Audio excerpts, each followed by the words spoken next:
దేవునికి రూపము లేదు, ఆకారము లేదు. అదే వాస్తవానికి అథర్వణ వేదంలో తీసుకుంటే ఓం నతన్యాకశ్చిత పరిరస్తి లోకి నచే శివానై వచతస్వలింగం సకారణం కరణాధిసాధిసో నతన్యాగ్నం పరితత్మయామి.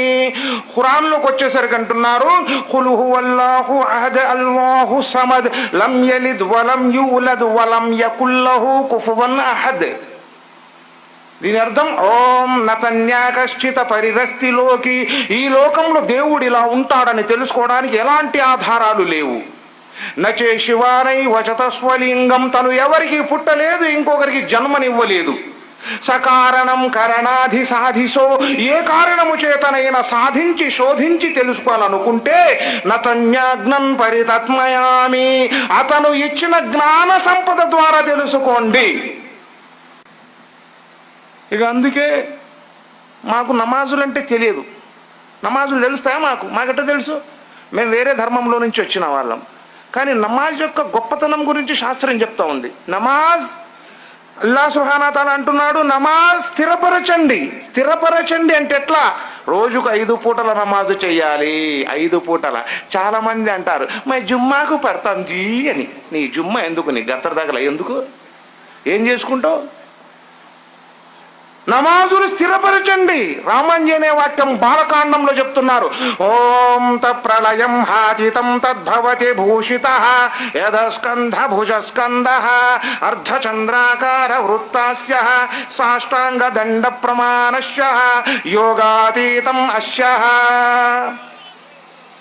అంటే ఓం తప్రళయం హాతితం తద్భవతి భూషితః. ప్రళయ దినం వచ్చేసరికి ప్రతి ఒక్కరూ ఇలా ప్రార్థిస్తారు. ఎలా? యదస్కంధ భుజస్కంధః, యదభాగాన్ని భుజభాగాన్ని జోడిస్తారు. దీన్ని ఖియామ్ అన్నారు. 2 అర్ధచంద్రాకార వృత్తాస్యః, అర్ధచంద్రుడు ఏ విధంగా ఉన్నాడో శరీరాన్ని ఆ విధంగా వంపాలి. దీన్ని రుకు అన్నారు. 3 సాష్టాంగ దండ ప్రమాణస్యః, సానగా శరీరము, అష్టానగా 8, అంగములనగా భాగము. నుదురు, ముక్కు, 2 అరచేతులు, 2 మోకాళ్ళు, 2 కాలి బటన వేళ్ళు, 8 భాగాలు నేల మీద అంచండి. దీన్ని సజ్దా అన్నారు. 4 యోగాతీతం అస్యః, మనిషి యోగ సాధనలో ఎలా ఉన్నాడో ఆ విధంగా ఆసీనులుగా అండి. దీన్ని ఖైదా అన్నారు. చూశారా? నమాజుల గురించి మాట్లాడుతున్నారు. ముసల్మాన్లమై ఉండి మేము నమాజులు చదువు ఏమన్నా అంటే ముందు నమాజ్ మాఫరే అంటాం. అందుకే అలాంటి నమాజులు జీవితాల్లోంచి తీసేస్తున్నాం. అదే నమాజుల గురించి తెల్లవారుదామన వాక్యంలో సుప్రభాత వాక్యం చేస్తుంది. కౌసల్య సుప్రజా రామ పూర్వ సంధ్యా ప్రవర్తతే ఉత్తిష్ట నరశార్ధూల కర్తవ్యం దైవమాన్వికం. దీని అర్థం కౌసల్య సుప్రజ, కౌసల్యకు పుట్టిన మంచి పిల్లవాడా రామ, పూర్వ సంధ్యా ప్రవర్తతే, ఒక అంతిమ కాలం, ఒక ప్రారంభ కాలం, వెరసి వేకువ కాలం అనగా తెల్లవారుజామున ఉత్తిష్ట నిద్రలెమ్ము, నరశార్ధూల, నర అంటే మానవుడు, శార్ధూలం అంటే పులి, మానవులలో పులి లాంటి వాడా, కర్తవ్యం దైవమాన్వికం, నీ మీద దైవం యొక్క విధి ఉంది, లేచి తెల్లవారుజామున దైవాన్ని ప్రార్థించు. అందుకోసమే ముహమ్మదు రసూలుల్లాహ్ సల్లల్లాహు అలైహి వసల్లం గారి గురించి 18 పురాణాలు అంటే 18 పురాణాలలో 14వ పురాణం భవిష్య పురాణంలో మాట్లాడుతున్నారు. ఓం మమదం పితుశ్రీనామ జేయస్య మక్కైష నగర జననస్య అద్వైత వేద పారంగస్య భూయిష్ట శశివర్ణస్య చంద్రోపాశ గణాంకస్య అహ్మద ఇతి ఖ్యాతః శిష్యాశాకో పరిమన్వితః సోమవతి భూషితః మరుస్థలి నివాసీనాం లింగచ్ఛేది ఖడ్గధారి శ్మశ్రుధారి భవిష్యతి జనో మమ ముసలయైన ధర్మ సంస్కారః. ఇప్పుడు చాలా మంది అనుకుంటారు సాహిబ్ గారు జల్సాల మంత్రాలు చదువుతున్నాడు, ఏ క్యావికారే ఏ మంత్రం పడతా హై అని. అంతే, పాపం తెలియదుగా. అవునా కాదా? ఒకసారి తెలుగులో బయాన్లు చేస్తేనే నన్ను పట్టుకొని లాగిండ్రు మసీదులో నుంచి. రే నువ్వేందిరా మజా నా తెలుగులో బయాన్ చేస్తావా, మా మసీదులోకి వచ్చిరా అని లాగేశారు నన్ను. వాస్తవంగా చెప్తున్నా. ఒకప్పుడు ఏమంటే మా అల్లా కోప్పడతాడు రా అని లాగిరు. ఏమయ్యా నువ్వు కొడుకు మూస్తారే తూ అని నన్ను. ఈరోజు కొడుకు మూతిన వాళ్ళు ఎంతమంది ఉండే గడ్డ నిప్పి కొడుతున్నారు చెప్పండి మీరే ఒకసారి సోదరులా. అంటున్నానని కాదు, బాధపడకాకండి. ఆలోచించండి. దీని అర్థం ఓం మమదం విదుశ్రీనామధేయస్య, మహమ్మద్ అనే ప్రఖ్యాత నామము కలిగిన వారు. మక్క ఈశ నగర జననస్య, మక్క అనగా మధ్యమాంకము, ఐష అనగా భూమి, భూమికి మధ్య భాగంలో ఉండే నగర జననస్య, నగరమందున జన్మిస్తారు. అద్వైత వేద పారంగస్య, ఆదేశానుసారంగా విద్య అందుతూ ఉంటుంది. భూయిష్ట శశివర్ణస్య, భూమి మీద వారు గోధుమ రంగును కలిగి ఉంటారు. చంద్రోపాశ గణాంకస్య, చంద్రుణ్ణి చూసి నెలలు లెక్క పెడతారు. అహమద ఇతి ఖ్యాత, అహమ్మద్ అనే ప్రఖ్యాతిగాంచుతారు. శిష్యాశాఖో పరిమన్విత, సహాబాలను అక్కడక్కడ ఏర్పాటు చేస్తారు. సోమవతి యశోభూషిత, సోమవతి అనే సంస్కృత పదాన్ని అరబ్బీలో తీసుకుంటే అమీనా, యశోభూషిత అనే సంస్కృత పదాన్ని అరబ్బీలో తీసుకుంటే అబ్దుల్లా. సో అమీనా అబ్దుల్లా వారి గర్భాన జన్మిస్తారు. మరుస్థలి నివాసీనాం, యుద్ధాలు జరిగే ప్రాంతంలో నివాసం ఉంటారు. లింగఛేది, ఒడుగులు చేసి ఉంటారు. ఖడ్గధారి, ఆయుధమును ధరించుంటారు. శ్మశ్రుధారి, గడ్డమును పెంచి ఉంటారు. భవిష్యతి జనోమమః, ఈ విధంగా ఉండేవారు భవిష్యత్తులో జన్మిస్తారు. జన్మించి ముసలయైన ధర్మ సంస్కార, ముసలరైపోయినటువంటి ధర్మాన్ని సంస్కరిస్తారు. సంస్కరించిన ధర్మమే ఇస్లాం ధర్మము. దేవుడు వరమిచ్చిన పూజారి అనుగ్రహం దొరకదంట. అట్లా అందుకోసమే చాలా మంది చూస్తుంటారు, మనం బయటికి పోయి ఎవరినైనా పిలవడానికి నమాజ్కు 4 రకాలుగా ఉంటారు సాయిబులు. సాయిబులు అంటే నాకు ప్రేమ సోదరులారా, వాస్తవంగా చెప్తున్నా.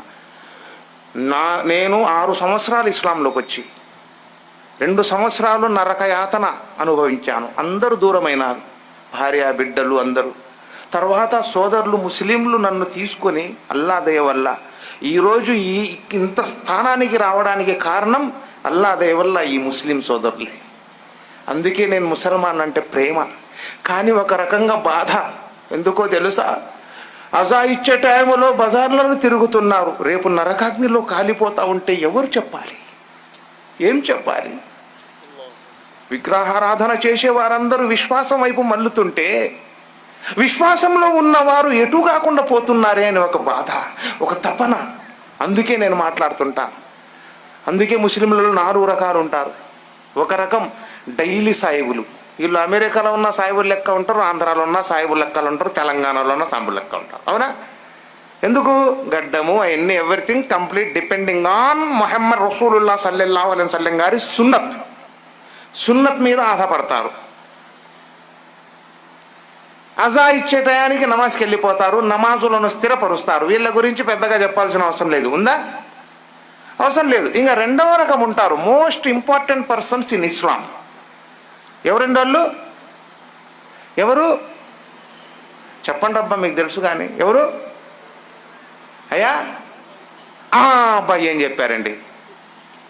2వ రకం ఎవరయ్యా అంటే జుమ్మా సాయిబులు అంటారు. వీళ్ళను జుమ్మా రోజు మాత్రమే మసీదుకు వస్తారు, అది కూడా లేట్గా వస్తారు, ఫాస్ట్గా పోతారు. సిగ్గులేని సినిమాకైతే 1 గంట ముందు పోతారు, అల్లా ఇంటికి 1 గంట ఆలస్యంగా వచ్చి అభి కైకరే బ్యాన్ చల్తా హే అంట. అవునా కదా? అంటమా అనమా? నేను చూసా ఈ కళ్ళతో. జుమ్మా రోజున అజా ఇచ్చిన తర్వాత చాలా మంది షేవింగ్లు చేస్తారు. చాలా మంది షేవింగ్లు అజా ఇచ్చిన తర్వాత, అజా ఇయ్యక ముందు చేసినట్టు దానికి ఒక అర్థం.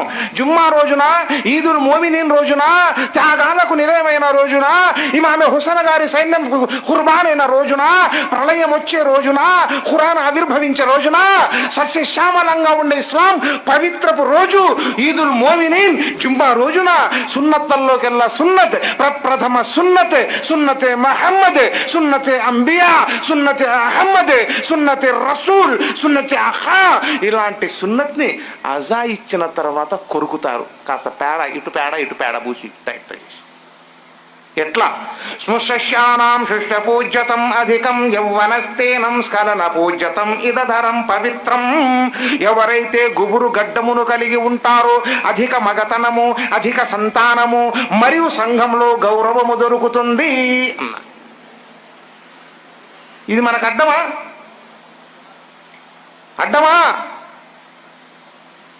ఇప్పుడు నన్ను ఎవరన్నా అనుకుంటారా ఈయన ఒక దాంట్లో నుంచి వచ్చిండని అనుకుంటారా సోదరులారా? ఎందుకు అనుకోరు?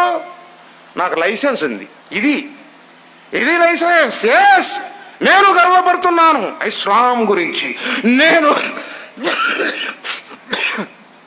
నేను గర్వపడుతున్నాను ముహమ్మద్ ప్రవక్త గారి సున్నతుల గురించి, నేను గర్వపడుతున్నాను స్వర్గోన్ముఖుడైనటువంటి విశ్వాసి గురించి, నేను గర్వపడుతున్నాను అల్లాహకు భయపడి జీవితాన్ని గడిపేవారి గురించి.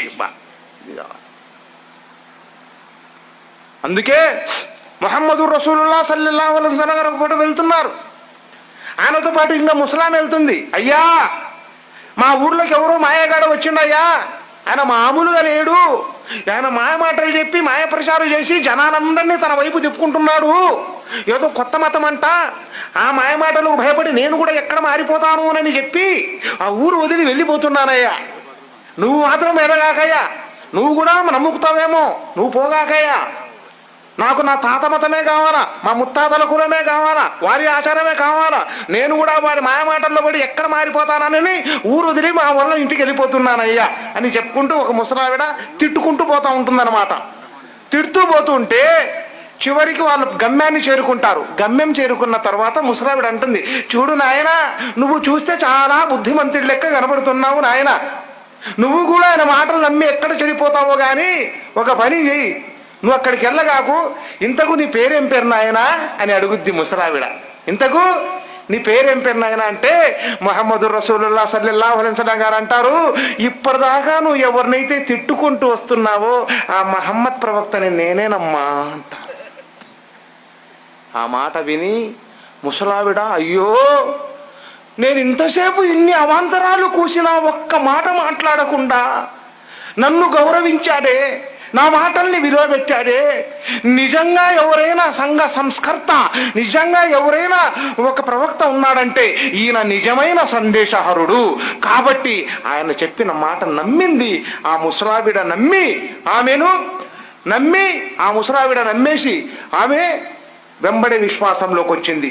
కాబట్టి సోదరులారా, ఇలాంటి మాటలన్నీ మనం విశ్వసించాలి. కాలం అతీతమవుతున్నది, మనకు అర్ధరాత్రి సమయం దాటిపోతుంది. కాబట్టి ఇన్షాల్లా నా కోసం దువా చేయండి. అల్లాహ్ సుబ్హానహు వ తఆలా మమ్మల్ని అందరినీ చెప్పేదానికంటే వినేదానికంటే ఆచరించడంలో ప్రాముఖ్యతను ప్రసాదించుగాక. ఎందుకంటే పెద్దలు చాలా మంది ఉన్నారు వెనకాల. మాది తెలుగు ప్రసంగం, సాంస్క్రిట్ ప్రసంగం కొట్టుకుంటే పోతానే ఉంటుంది, 2 గంటలన్నా ఉండాలి మనకు టైం. ఇదంతా పులిహోర అయిపోయింది, ఇంకా దద్దోజనం ఉంది, చక్కెర పొంగడు ఉంది, అది ఎప్పుడు తింటామో ఏమో. కాబట్టి నా గురించి దువా చేయండి, నా కుటుంబం గురించి దువా చేయండి. వారు విశ్వాసంలోకి రావాలి, మనం విశ్వాసంలో ఉండాలి. కాబట్టి అల్లా మీకు నాకు చెప్పేదానికంటే వినేదానికంటే ఆచరించడంలో ప్రాముఖ్యతను ప్రసాదించుగాక. వాఖరుదానా వల్హమ్దులిల్లాహి రబ్బిల్ ఆలమీన్. అస్సలాము అలైకుం.